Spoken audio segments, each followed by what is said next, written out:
মানুষের যে আশা আকাঙ্ক্ষা ছিল তার মানে শেষ হয়ে গিয়েছে, আস্থা ধরে রাখতে পারছেন না, তার মানে একটা কনক্লুশনে পৌঁছে গেছে অলরেডি, অনেকটা ব্যর্থ হয়েছে। তো অনেকগুলো প্রিসাপোজিশন থেকে আজকে বক্তব্যটা হচ্ছে, প্রশ্নটা করা হয়েছে।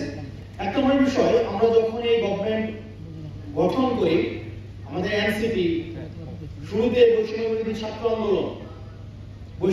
ছাত্র আন্দোলন যখন আন্দোলনের নেতৃত্বে আসেন, তখন এই আন্দোলনে ফ্যাসিবাদ বিরোধী প্রত্যেকটা রাজনৈতিক দলের, বিশেষ করে ছাত্র সংগঠনের যারা আছে, তারা এই বৈষম্য বিরোধী ছাত্র আন্দোলনের বৈষম্য বিরোধীর ব্যানারে অংশগ্রহণ করেছিল।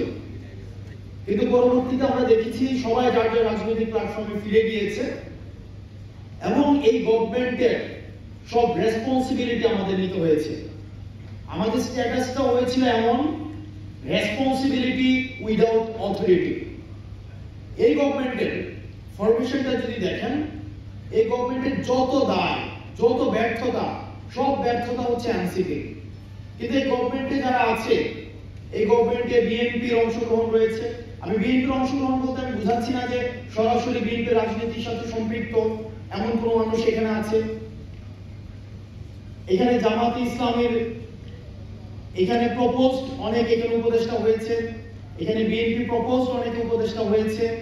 কিন্তু এই গভর্নমেন্টের যত ধরনের ব্যর্থতা, যত ধরনের সীমাবদ্ধতা, আমাদের প্রত্যাশা এবং প্রাপ্তির